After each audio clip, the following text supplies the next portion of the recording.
The struggle between freedom and tyranny is not confined to any one nation or region. It is a global theme that, sadly, is becoming increasingly relevant in our time.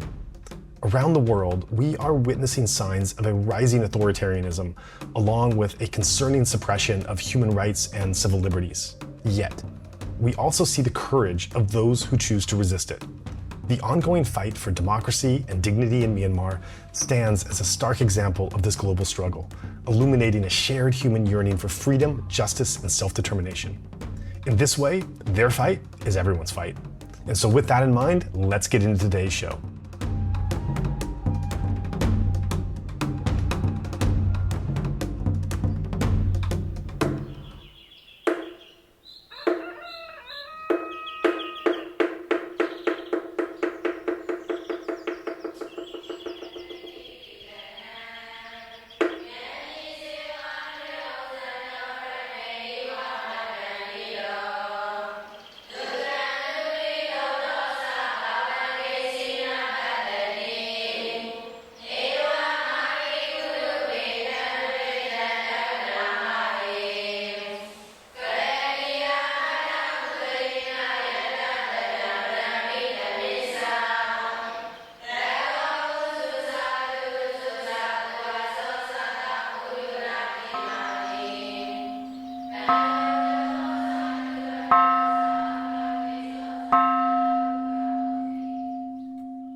We're pleased to welcome our audience to this episode of Insight Myanmar podcast. We are speaking from the New Bloom office in Taipei, Taiwan, and bringing you a conversation with Aurora to talk about her involvement with New Bloom, as well as wider Taiwan issues, regional solidarity, and how that all relates and comes back to Myanmar. So Aurora, thanks for coming on and joining us to have this discussion. Thank you for having me. So I'm Taiwanese. I was born in Taiwan, but I kind of grew up in a few places.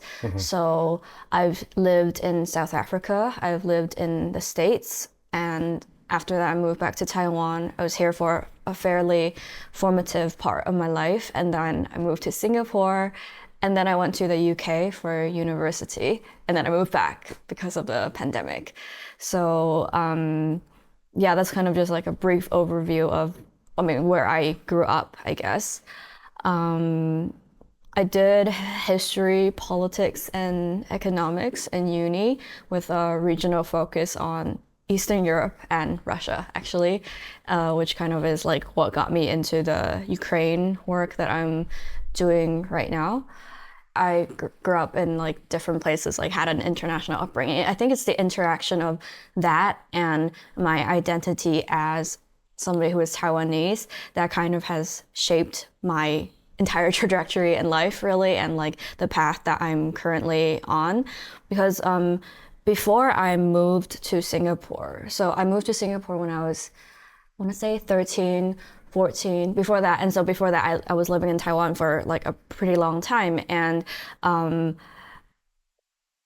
my identity, like my understanding of Taiwan had always been just that, okay, I'm Taiwanese. I grew up here, I was born here, my parents are Taiwanese. That it was never something that came into question, like vaguely, like we learn in school, obviously, about cross-strait relations and our complicated history with China, but it's like a very abstract thing, especially for a child to understand. And so it just like I never really thought about it that deeply. But once I moved to Singapore, it was actually my first time meeting Chinese people from China. Oh, wow. And that had a really profound impact on my worldview and identity. Like the first time I went to a local school, I went to a Singaporean school, and they had a lot of Chinese scholars. And when I first moved there, I thought, okay, I'm gonna miss home, so I'll join the Chinese Drama Society, like the club. And the first day, the instructor, who was also Chinese, asked, okay, who of you here is not from China? And because I'm not from China, I raised my hand.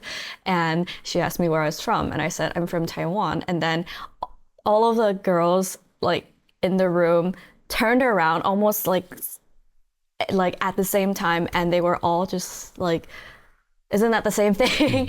And it was very, very shocking to me because I had never thought about it that way. I mean, I knew about the history, but it just seemed really absurd to me because like, what do you mean I'm from China? I'm not from China. I've never even been to China before. Like at that point I had never been to China, and that kind of really changed my understanding of history itself, because I was realizing that actually these things I'm learning about from a textbook, it's still happening in real life, and it like affects it affects the personal lives of people around me and myself as well.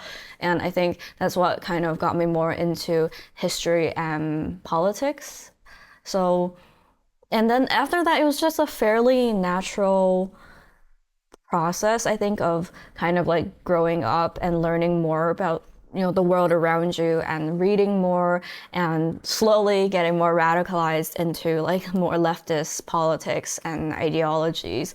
It was, it felt like a really natural process. And then how I got started with the work that I do now is that in 2019, I was living in London, and the anti-extradition bill protests broke out in Hong Kong. And there's a very big Hong Kong community in London. And that's kind of really where I got started with like actually often like going to protests and things. And then in 2020, lockdown happened. It felt like it was on fire, and there were just mass protests happening everywhere. And in London as well, like the BLM protests were really big, and I went to those. And then it was around the same time that I like was going to the Chinese embassy there weekly just to demonstrate really, because of everything that was happening in Hong Kong, but also because like word about what was happening to Uyghurs in China was also like I think around that period of time, somehow like awareness just surged. And so it was just like all of these things in combination.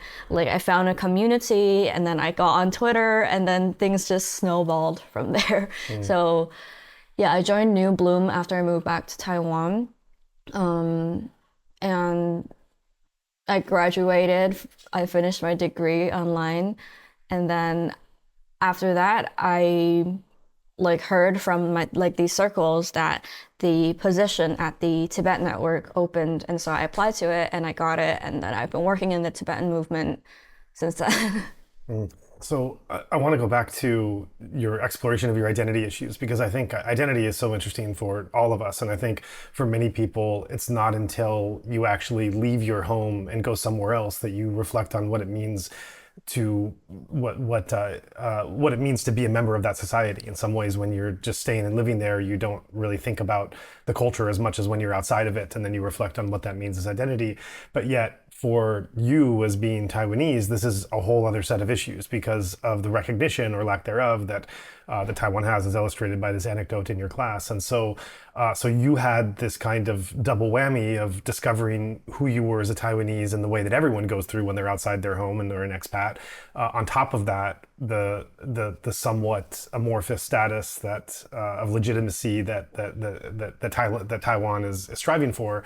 And so how did you understand what it means to be Taiwanese, and how do you hold that Taiwanese identity today? The interesting thing is that like even though I had that awareness like kind of in me since like that incident, it was still like a pretty long struggle for me to have a better grasp of my national identity. I think like a lot of third culture people who grew up third culture probably feel this way. And because I moved around a lot, I never lived in one place for a very long time.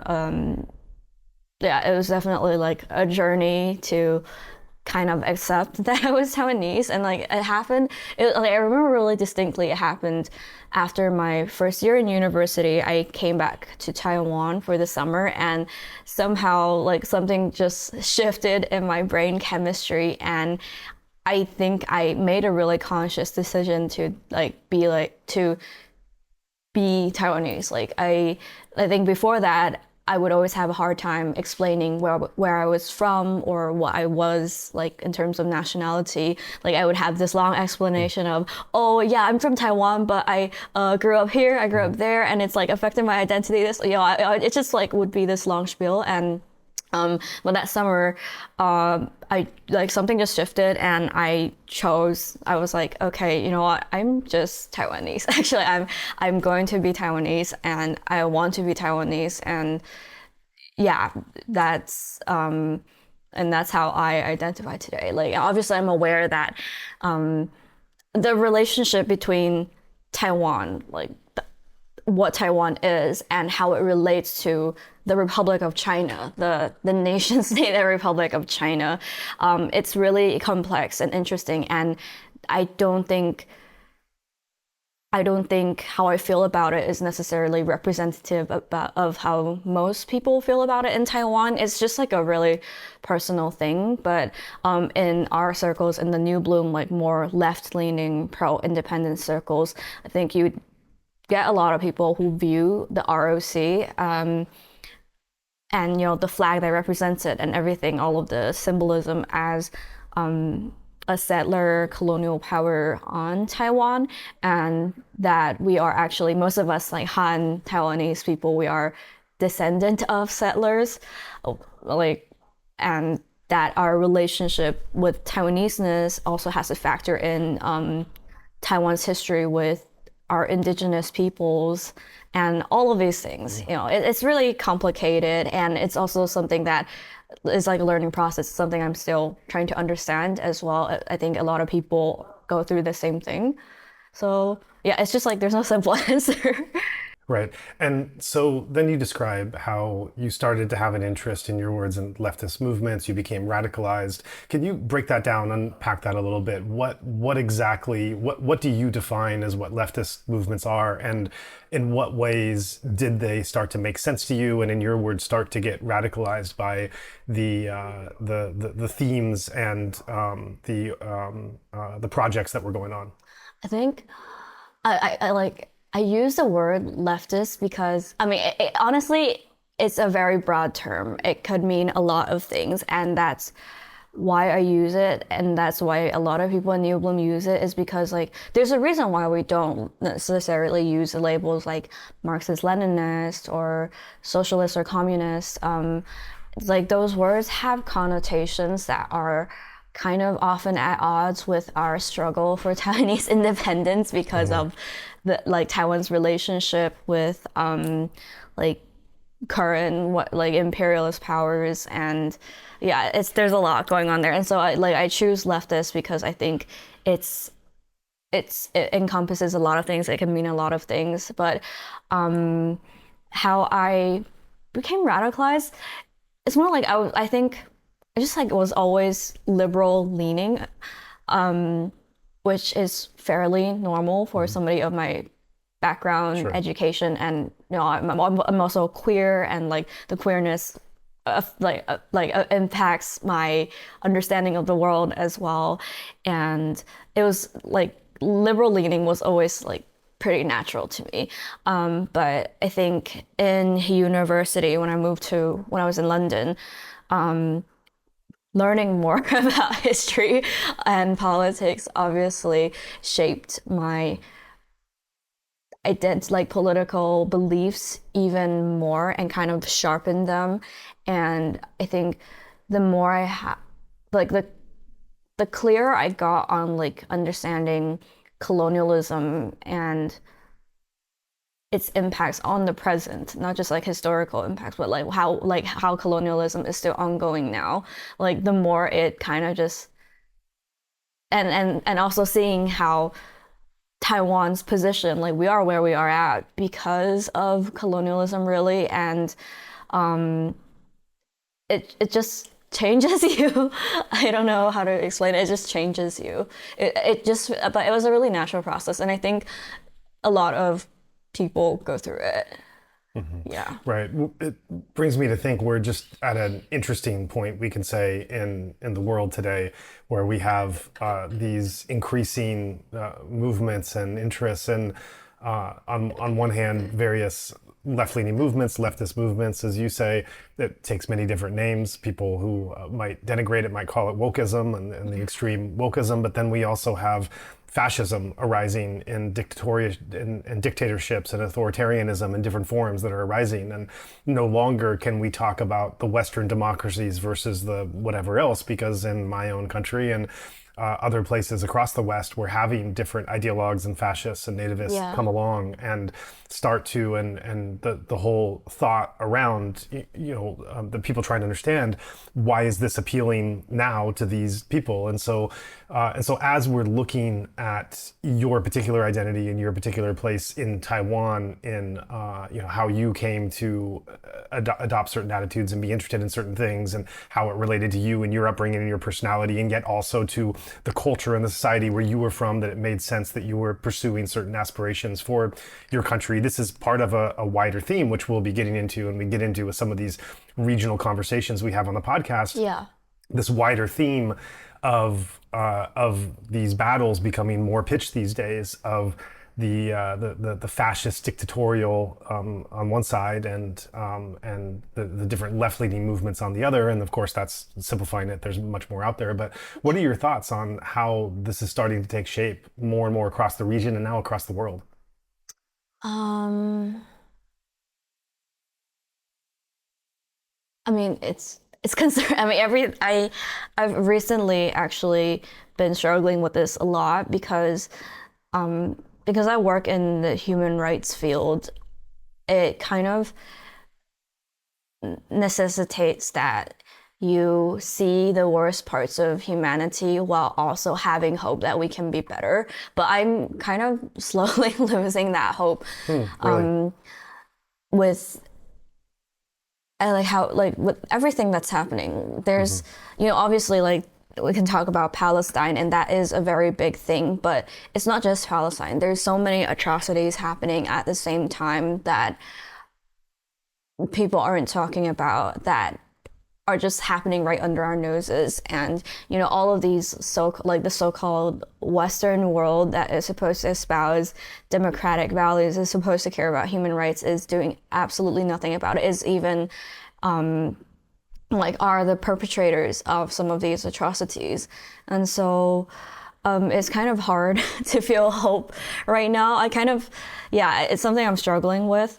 But bringing it back to the region, I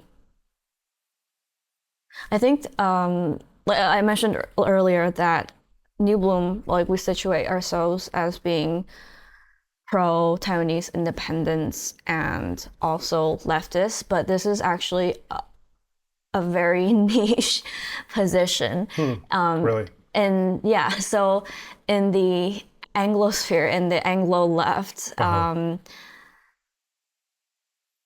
there's unfortunately quite a lot of animosity towards people with our position.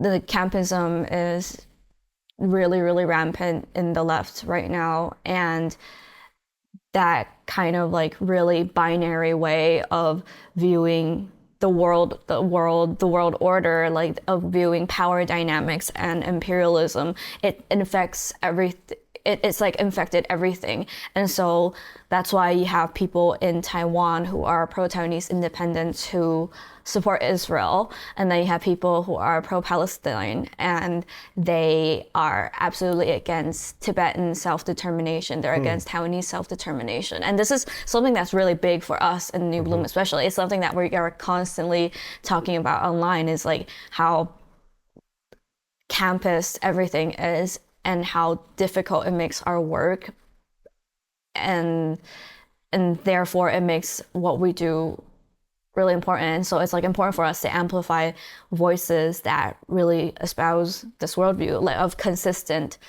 anti-imperialist, anti-colonial solidarity. So that same solidarity that is extended to Palestine almost by default in the Western left should always be extended to Taiwan, to Hong Kong, to people in Myanmar, to Tibetans, to Uyghurs, to Ukrainians. But that's not really what's happening. So yeah, I think that this, like, it feels like people are going back to viewing the world in a very binary, maybe not even going back to, maybe it's just always been this way and I'm just like growing to see it more like as it is, but it just feels like there's this very binary way of viewing the world that infects everything, and it's just, I don't know, it's just hard. It's making everything terrible. Right. So what would be the counter to this binary thinking? In what ways would you like to see this thinking open up, expanded, honoring more complexity? The easiest thing is to actually talk to the people that you're talking about. A lot of these communists from the West have never talked to a Taiwanese person or a Tibetan person or whoever, like, ever, and they speak over us and call us ops. They call us CIA or whatever. It's very, very silly. And if you would just like sit somebody down to talk about it, like getting that personal perspective helps a lot. It helps humanize us and humanize our stories. And I think that makes people understand that we're not ops, we're not federal agents of the United States. Yeah, I think that's like a really big part, is sitting down and listening. And the work that we're doing, like the Palestinian organizing that we're doing here right now, because it goes against the grain of like Taiwan's like political positioning in the world, being that we're aligned with the US and Israel. Our work with Palestine is like making it very clear to me that you kind of just have to keep hammering away at it, and change happens very, very slowly. It's literally, you change one mind at a time and you like, thank God for it. Like it's just like that. And that has to be enough for the time being. It's a really slow process, but listening is so important, and getting those stories out, amplifying the voices of people who are in these like intersections is really important. Right. And you mentioned the value of listening, of sitting down and talking. That's what we're doing now, the long form conversation, and not just with you and me, but this audience that we're welcoming in as well at a later time to be able to sit and join this. So just want to also emphasize the value of what we're, and how it aligns what we're doing now with your vision of, how to educate people and reach out to more people. And with that in mind, I also want to ask you maybe somewhat of a sensitive question, but I think it's of value to be able to go into these in a critical way and really do a deep dive on understanding your work and your background and feelings.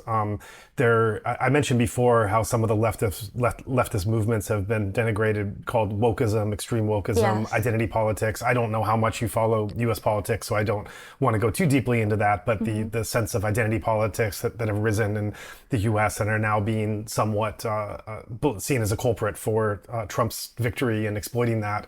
We don't have to focus too much on that because we're talking about these wider global issues, but more so, I'd like to hear your response when the causes that you care about and the work you're doing, when you hear it described as some version of wokeism, what does that mean to you? How do you hear that? Well, the very funny thing about like I said, like over and over again, like being in this intersection, and for me personally as well, like there's like layers to my identity. Like I'm not just Taiwanese, and I'm not just a leftist. I'm not just pro-independence. Sure. I am also a woman. I am also a queer person. I am relatively young compared to a lot of my peers, and all of these like things like are facets of my identity, and therefore I have been called everything. I've obviously like because I'm a feminist and because I'm queer and because I care about trans rights. Yes, like you get the wokeism allegations, and because I care about Palestine, I've been called a terrorist many times, and because I care about Taiwanese independence, I've been called like a CIA agent. And again, like back to Palestine, because honestly, like that's been a lot of the stuff that I've been doing the past year. We've also been like I've also been accused of being like a CCP agent. So it's really funny. Like I get these accusations thrown at me all the time for all of the things that I'm doing, and it kind of just reinforces like my knowledge that I'm occupying like a complex identity in space, and what I'm doing is nuanced, and that's why you get all of these labels like thrown at you. With wokeism, I think well, it's kind of hard not to bring it back to the U.S. because I feel like I mean, it's a hegemony, and like even just in terms of like culture and society, like the U.S. occupies such a huge space, and I feel like wokeism just feels like a very, I mean, it's not just like the U.S., but yeah,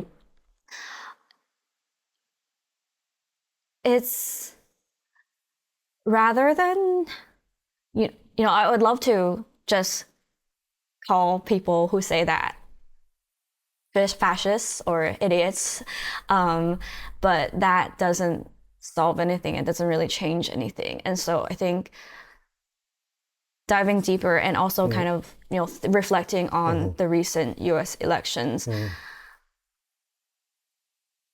I think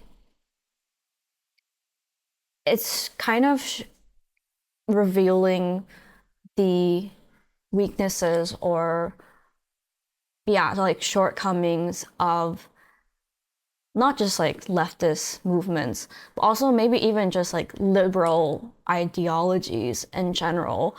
I don't think this is the fault of the people in the movements necessarily, but it's like I think maybe the way that things are being communicated, like something's gone horribly wrong, and that's why we are where we are, and that's why there's this swing back into fascism and like right-wing politics, just not just in the US but in, you know, in Europe and Asia as well.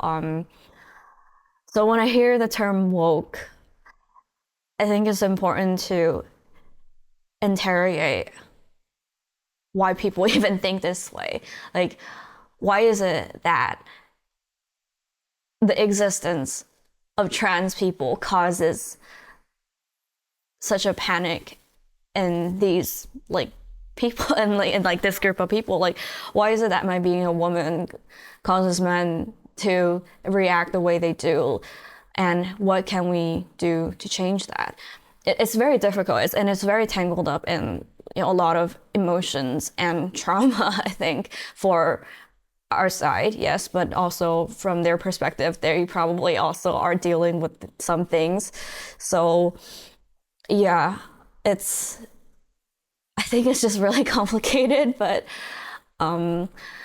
and it's hard to talk about it without seeming like you're both sizing the issue, and like it's like that's not what I'm trying to do here. But it's more like, because I organize, I have to think about this. Is like what are we doing wrong that we're not reaching more people? Like what can we do more to change more opinions, not just on like Palestine, you know, like in Taiwan, but also trans rights are a big thing, like a big conversation right now, and queer rights, feminism, all of these issues.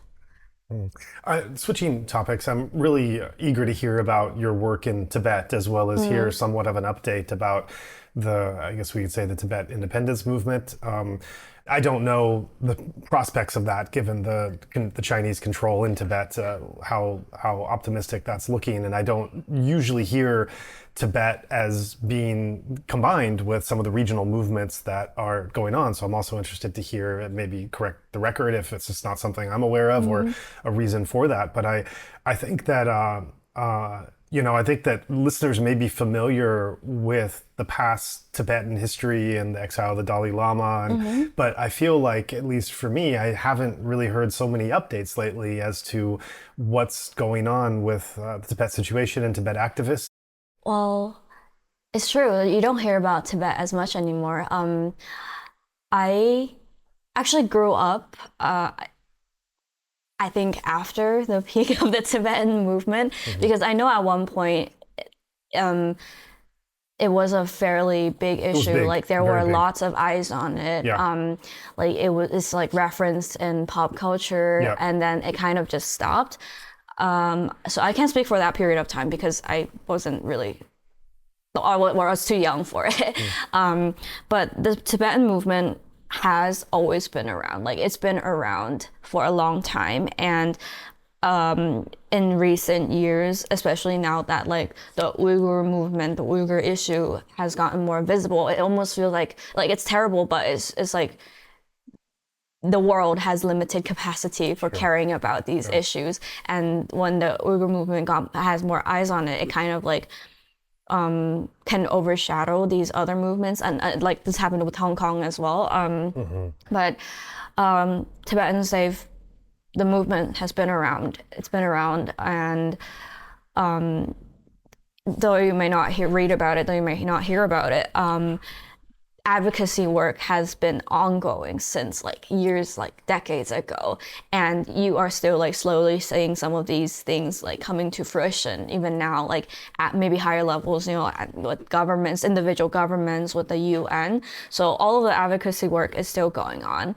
And in terms of more grassroots work, well, that's what we do. Like at the Tibet Network, we work with Tibetan activists and different groups around the world, and there's a presence everywhere, like on every continent there's some presence of the Tibetan movement. And but the situation in Tibet right now is fairly dire. It's been occupied, it's been colonized for years now, and there's still reports and things coming out of like the repression that's happening of colonial boarding schools and forced DNA collection. And outside of Tibet, like, it's closely linked to what's happening in Hong Kong, what's happening in East Turkestan with Uyghurs, forced labor, all of these things. It's not getting better. Like there's awareness that it's happening, but unfortunately that hasn't really changed things like materially, because China is a powerful country, and the other powerful countries don't seem able to influence what it does at this moment. But yeah, the Tibetan activists I work with are like some of the most incredible people I know. The way they've been able to keep the movement going against all odds and against like an overwhelming sense of helplessness. Yeah. So I'm wondering what exactly they're striving for right now, and what they're striving for both in terms of the idealized aspiration, which I think obviously is independence, but also if that's off the table somewhat, the practical things that they're hoping for. I'm saying that also because I'm thinking, we're talking about Taiwan, and obviously independence and recognition, legitimacy is the clear goal. You're talking about Myanmar, it's obviously the military being dissolved and working for a federal democracy. Even you look at like Thailand and look at some of the monarchy laws, or you can kind of go around and look at like what reasonable, great aspirations, but also maybe if you really work on it, reasonable aspirations. But I remember when I was reading about Tibet years ago, there was a sense with what I was reading that even among the most ardent activists, that there was an understanding that full independence was tragically was just starting to not really be a reasonable hope anymore. So the interesting thing is that there's like two main currents, like two approaches to freeing Tibet, like to the end goal of freeing Tibet. One, like you said, is independence. The other is called the middle way approach, and is actually the official stance of the Dalai Lama, and also the government, like the Central Tibetan Administration, the government in exile, which is currently based in Dharamsala. The middle way approach kind of, honestly, I'm also trying to understand it, because because it seems to like the middle way approach kind of doesn't see like freeing Tibet as being mutually exclusive with being somewhat part of like the Chinese state. So from my understanding, it's basically the belief that Tibet can gain some degree of independence while still under this like a framework, but obviously that belief also comes with like a change, like that China would change to the degree where this could even happen. I personally don't really agree with the middle way approach, which might be like controversial to say, but and it's not really my place because like ultimately like I'm not Tibetan, and I think what's most important is that Tibetans get self-determination, and what that self-determination looks like depends on them. But I do know that yes, there are Tibetans who believe in the middle way approach, and then there are Tibetans who like want full independence. But most of the Tibetans that I personally know and interact with are younger and are more, I guess you could say, radical. So they are shooting for independence. Yeah. Now, you're talking about some of the activists that are working towards freedom in Tibet. Is there a bona fide resistance movement as well? Within Tibet, well, it's kind of difficult to say because information is so tightly controlled, and a lot of what we can learn, it really comes through like whistleblowers or just people on the ground, but like who have to be very, very careful about what they're doing. Not in Tibet, but not just in Tibet, also in like parts of China, there is resistance against the regime. It's usually small scale and localized, but even just like 2 years ago at this point, there was the A4, like the white paper movement. And we see that actually happening a lot. I think it's Freedom House or one of like the think tanks. They have like a tracker of these movements in China, and even though you really don't hear about it, and China does try its best to like cover all of this up, there is resistance happening everywhere, like really like at very small scales. And outside of like China, like currently controlled regions of China, there is also the diaspora resistance. It's not like, and with the Tibetan movement, one thing that I think really distinguishes it from other similar like liberation movements is that peace is a really core tenet, like non-violent resistance is a really core tenet of like their ideology.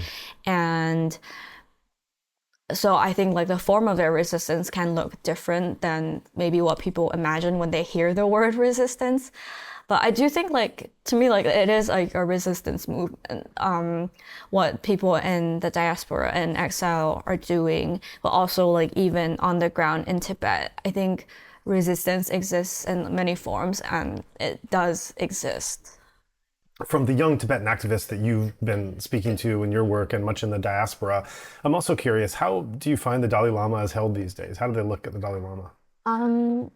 He's still like a really important figure to Tibetan identity itself. He is very, very important to Tibetans, even if like some of the younger Tibetans I know like aren't necessarily like very, very religious, but like culturally, socially, he is a key and central figure in their identity, in their history, their culture.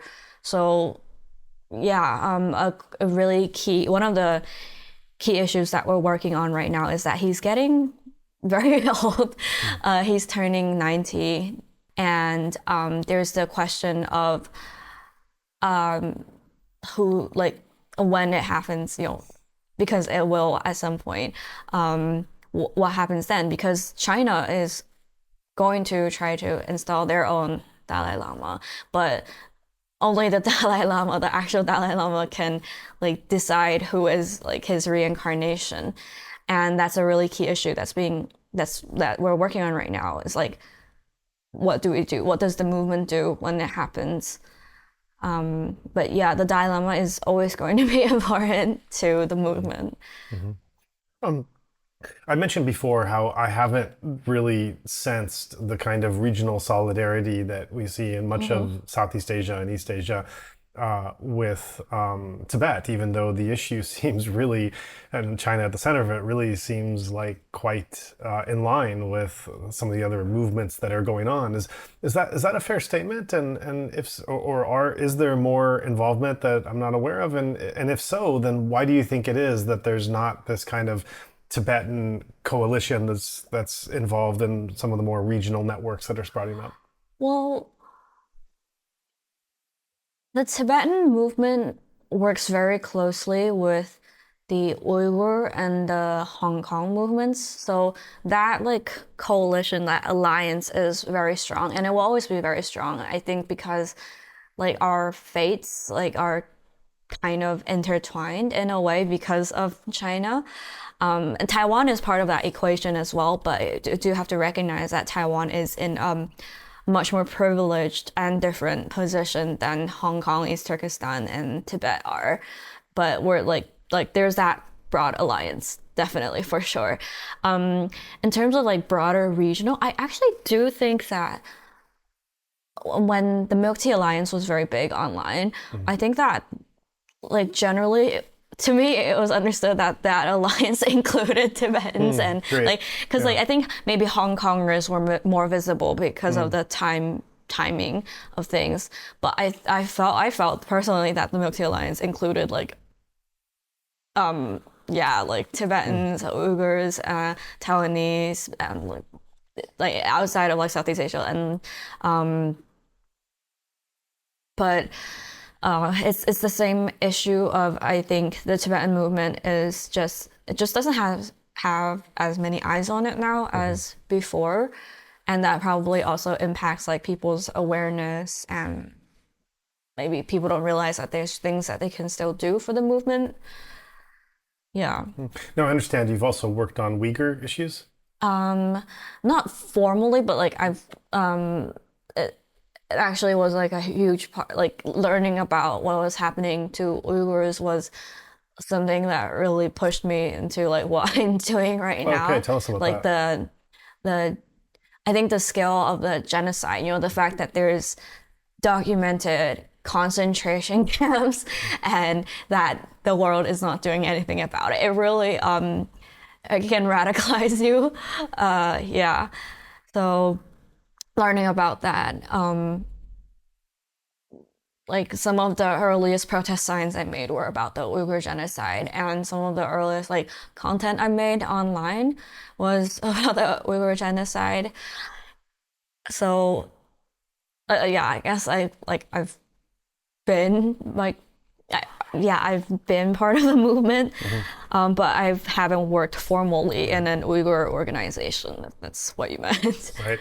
I think it's, given your extensive and varied background, I think it's also just interesting to look at China's role here and its relationship to these different entities, because I think you have the four that you brought up, which is the Uyghurs, the Tibetans, the Hong Kong, and Taiwan, and those are impacted much more directly, and the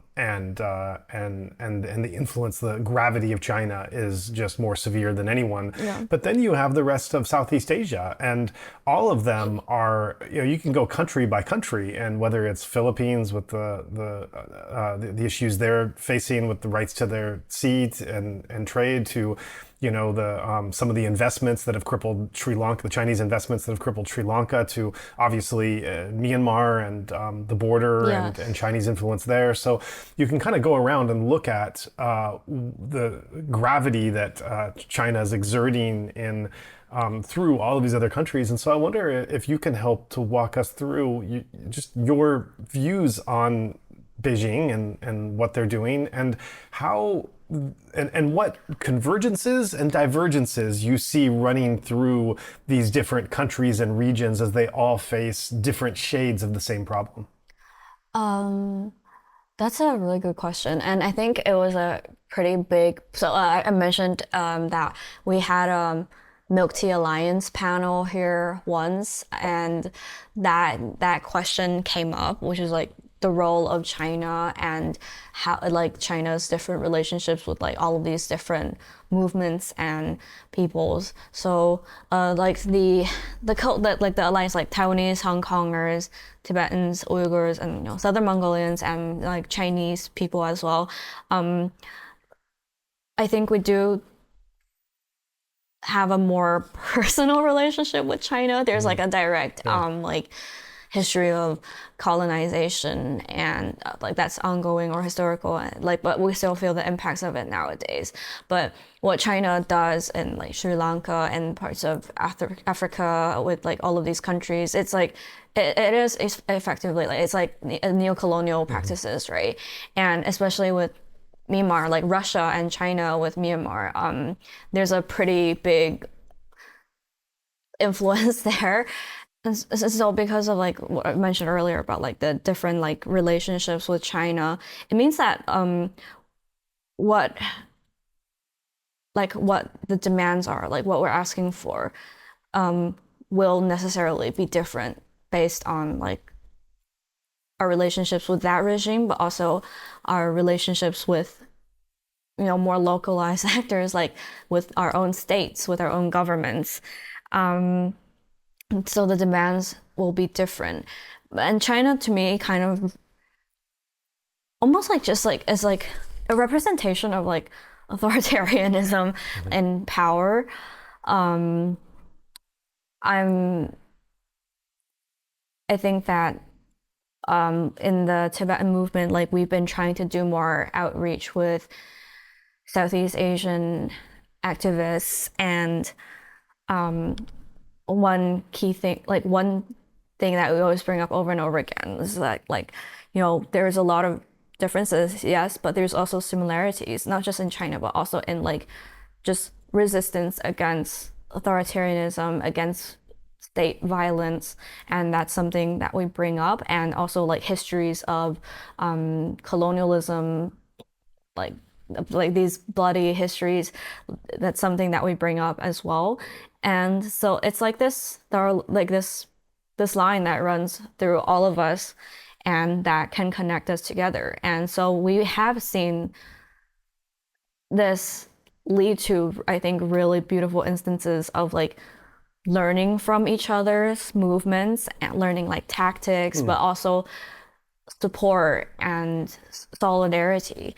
I remember like there was a lot of art from the Milk Tea Alliance hashtag that was very cool, but also seeing that like the Milk Tea Alliance was never constrained actually to this region. I remember people saying that, oh, like milk tea is, I mean, the even like just the fact that it's milk tea as a symbol, milk tea is such a universal thing. So many cultures have like in parallel come up with their own versions of milk tea, and that's kind of like what happened with the movement as well. It's like we're realizing, like I think Belarus also had like something like with like Lukashenko and the regime, like Belarus also had like mass protests. I think also in 2020 or 21, and Kazakhstan, I think in 21, I think early 21 also had protests against the regime. Like it's like everywhere in the world,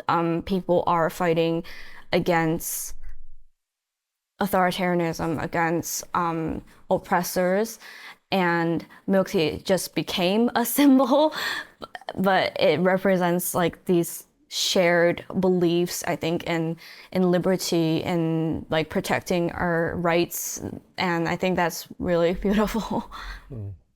Right. Now, moving on to Myanmar, and how do you see the aftermath of the 2021 coup in Myanmar and the subsequent resistance movement to it? Firstly, how have you become involved in that, along with your other wide-ranging activism? And how do you view, what's your analysis of seeing where what's going on in Myanmar fits into this wider scope of these issues that we're talking about? So I do have to preface this by saying that I think with Myanmar, for me, it's always been like I was doing Milk Tea Alliance related things, and Myanmar was always part of that. But I haven't been like directly involved with any like Burmese groups in Taiwan. Like I go to their events that they organize, and I follow a lot of like activists online. I check updates, I check the news, and I try to learn more. But I'm aware that like I'm still like far from being an expert on Myanmar, and yeah, I just have to like preface by saying that.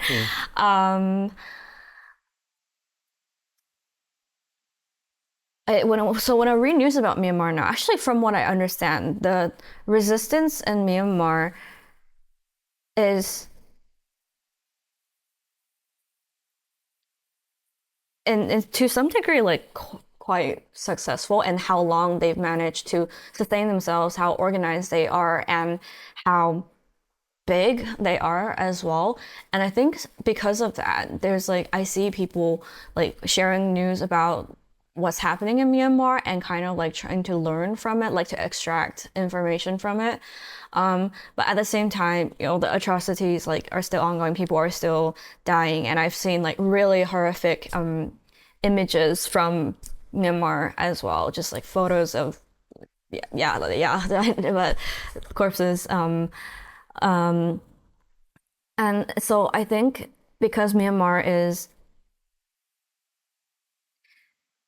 geographically, I mean, it's like closer to Taiwan than say like Palestine. But to me, like these are all issues that are connected on some level, just understanding that there's like genocides happening in all of these places. And also, as you mentioned, I think the resistance to me, it's again, I think it's been relatively successful compared to maybe other movements that I've seen. And like there's like an energy to it that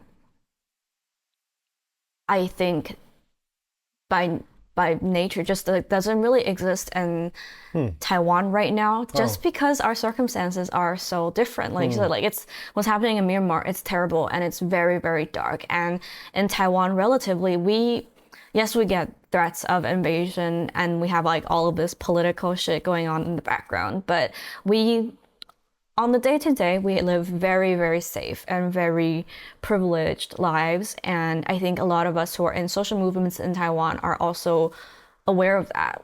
And so Myanmar becomes like the resistance. It becomes a symbol of resistance, really. Like the resistance is a symbol of resistance. It is what. And I think there's a lot of lessons to be learned from, like, again, like what I was saying, like tactically, like how they have achieved this, you know, against all of the odds. But also in Taiwan, I think we lead our, you know, very safe lives in our very safe bubble. But I think there's like the anxiety that something at that scale could happen to us someday. And it's not just Myanmar, although I think Myanmar is a really good example of it. But I think Ukraine, when the full-scale invasion happened, and now what's happening in the Middle East, what's happening in Gaza, like we're seeing like all of these images of violence, of state violence, and wondering, are we going to be next? Because that's something people say a lot. Like this, like when 2019 in Hong Kong happened, they were like, okay, today Hong Kong, tomorrow Taiwan. And when Ukraine happened, they said today Ukraine, tomorrow Taiwan. So it's like it's always tomorrow Taiwan. Like it feels like we're waiting for the other shoe to drop. And there's like a general anxiety in Taiwan that yes, like the other shoe is going to drop someday. So all of these like seeing resistance in Myanmar and Ukraine, I think it has kind of inspired more awareness about the idea of resistance in general.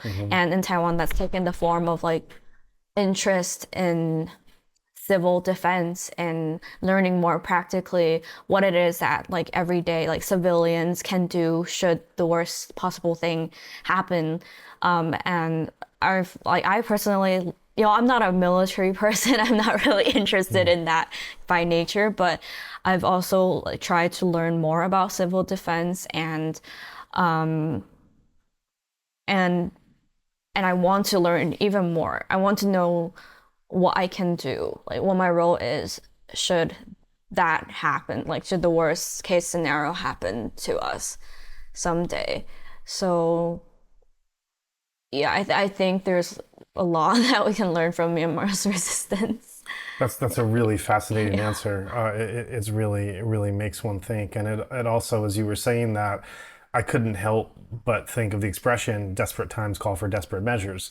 And as you were talking about the kind of complacency or privilege that many Taiwanese are living with, I also couldn't help but think of the relative safety and privilege that many, we could say, urban Bamar, definitely not the ethnics, but in the transition period, that a lot of the pre-coup period, a lot of the urban Bamar were living in during that time, and many of them became, I don't know if we could even say radicalized by the coup, because the coup sets in motion all of these things that are really become a do or die situation. Yeah. So it's not really something you have much of a choice to do because your options have narrowed so extraordinarily. But I think that the way that you're talking now in a very interesting way, on our platform, we've had the privilege of speaking to so many hundreds of just incredible voices that have so much to share and that have opened their lives up to us. And as you're saying this reminds me of what I've heard lifelong Bamar activists say, how they felt in the 2010s. And how in the 2010s, they felt like, wake up, this is a fake transition and you're not paying attention to this and that, and we're in danger, and this thing is right around the corner. And as everyone else was kind of settling in, they were and by everyone else I mean the Bamar, certainly not the ethnics, but more the urban Bamars living in the urban area, their peers and contemporaries, and they were trying to raise the alarm bells. And these are different examples, different countries, different trajectories, but it just reminds me of that. And then how after the coup, again, desperate times call for desperate measures. And I often think, I've said this many times on the podcast, I often wonder, how would my own country respond, and how would my own society respond to something similar happening? And not just my own country, but how would this country or this country or this country? Because the way that the Burmese youth especially have responded is something that it is just, there's no history for this. There's no precedent anywhere for just the level of dedication and resilience. And again, this is a different country. We're looking at an institutional history of them knowing what the previous iterations of military rule and military coups have done, and that brief freedom of the transition period. So it's a different case study. It's not to compare apples to apples, but there is a parallel there in terms of activists who are seeing that not everything is right and danger is around the corner, and those that just kind of want to settle in, as is human nature, not to point out, to be critical of people. That's a common human nature, that you will just want to look after your family and education and business and opportunities. But activists are looking after other things. And then when that moment of danger does happen, in whatever form it takes, whether it's China or the Burmese military or whatever else, then, or your democracy, your civil liberties being kind of stripped away little by little in the various contexts that you're in, then eventually at that moment, you do have, that does awaken something else. And so it's just interesting to hear your concern of that complacency in Taiwan, and to what degree that brings back how I've heard Bamar activists describe that, from 5 years ago. That is quite scary, actually. Why? Why is it scary? No, like when I'm hearing you say that that's how they felt like in the 2010s, it makes me really worry that's going to be like a dark reflection of like what's happening right now in Taiwan, which is that I do think that we are a little bit complacent. I think we've gotten comfortable with our democracy. We've gotten comfortable, and we've kind of forgotten our history, like the struggle that it took for us to get to where we are today, like with all of these freedoms and like the safety and everything. So yeah, it's kind of nerve-wracking. Yeah. kind of anxiety inducing a little bit. I really hope that things change, because like even in Taiwan right now, like I'm not sure how if you follow like what's happening in parliament right now, but the China hasn't invaded militarily, but there are pro-China forces that are in government that are essentially trying to, well, they're trying to shore up their own power, obviously, because that's what politicians do. But it also feels like they're trying to destroy like the very foundations of our democracy, of the state, and like in my very like in my bubble of civil society groups and activists, it's something that people talk about. But outside of these circles, I wonder, like, do people even care? Like all of this, like this ruckus that's happening in government, and these there's literal we have legislators who are elected in who basically effectively are trying to sell us out to China, and it's so scary actually to think about it that way. It's like it feels like we're not doing enough, we're not wary enough, cautious enough about all of these things that could weaken us in a time where we really can't afford to be weak. I think it is hard to wake people up from complacency who are just trying to get on with their lives. I don't know how that happens effectively. What I do know that could happen, and I know this from the Burma activists that I've spoke to, is there are other ways that you can prepare. And I think that because Burma has such a history of oppression with limited openings and taking advantage of those openings, and we've spoken to these Burma activists who have described whether it's 2021 resistance to the coup, or 2007 saffron, or 1988, whatever it is, that when these events happened, it wasn't like there was no activism or resistance or plan that was happening under the surface. This is sometimes what foreign media likes to characterize it as, because they're just kind of too bored and don't have as much attention span to want to go deeper into the issue. And so you get these kind of surface level descriptions that, like, oh, everything in Burma was just,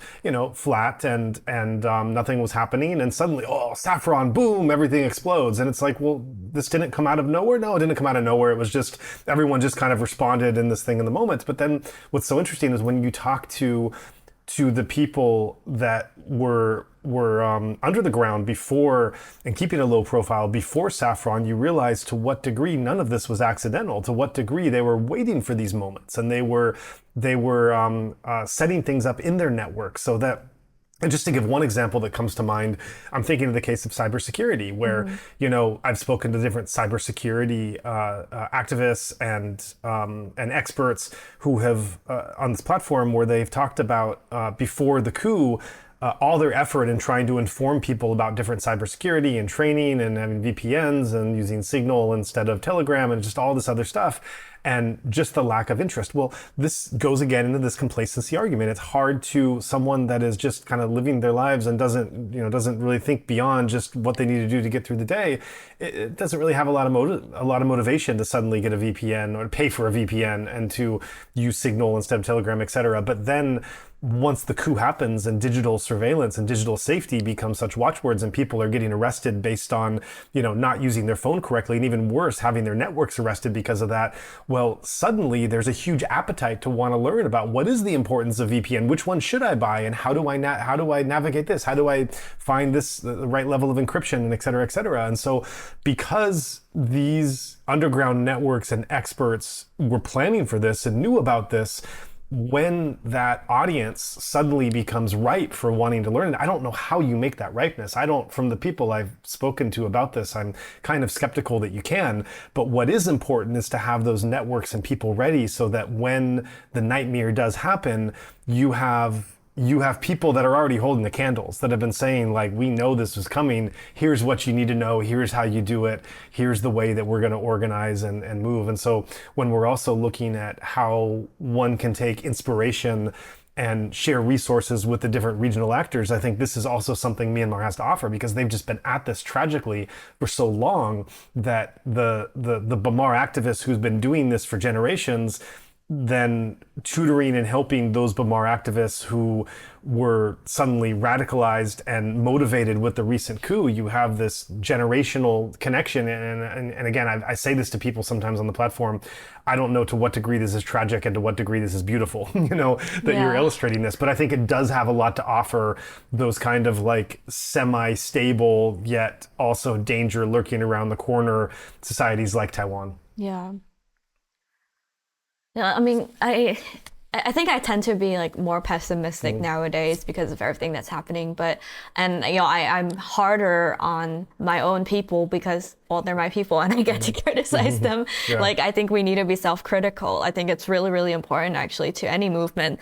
But it's true. Like Taiwan, despite everything, like I said, there's like a growing interest in civil defense and understanding civil defense. There's like growing awareness about the dangers of actually different forms of quote unquote invasion, intrusion, and a lot of that is like in the cyberspace.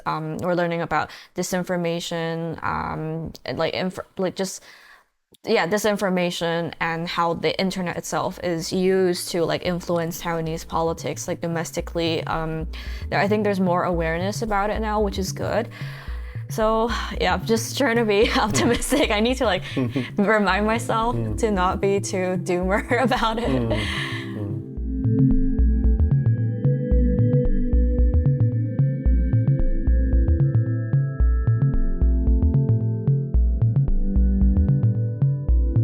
We'd like to take this time to thank our generous supporters who have already given. We simply could not continue to provide you with this content and information without the wonderful support of generous donors, listeners, and friends like you.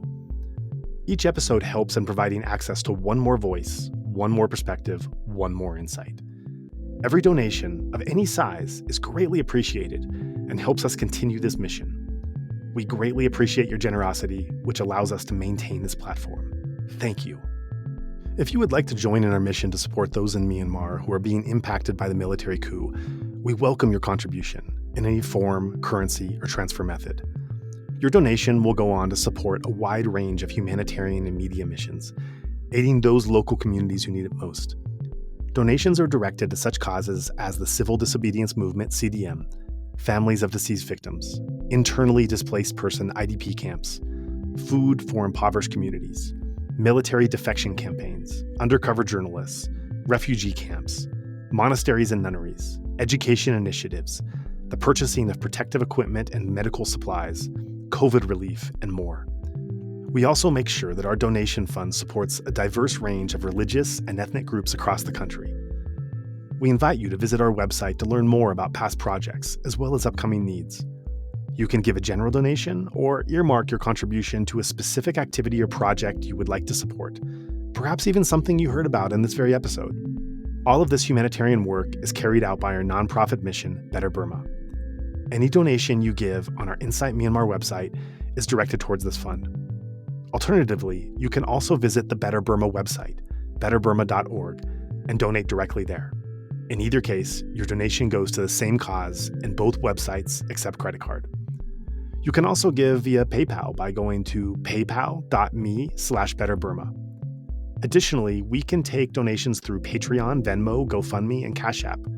Simply search Better Burma on each platform and you'll find our account.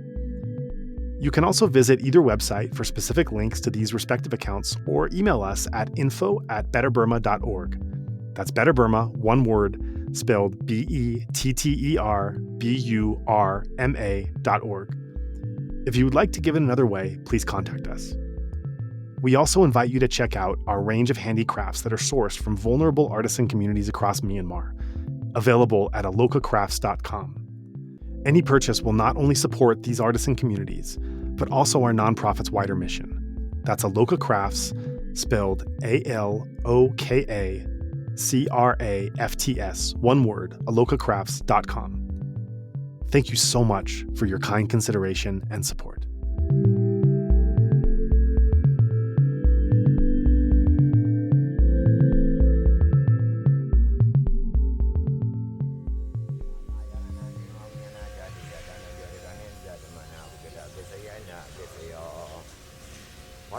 Yaranangaya Unyana Dadu Yadanambiganiza Mana, we got a Besayana, Besayo. Oba Yarananda Dayananga Yaranaya Dayanamboda Yaranam.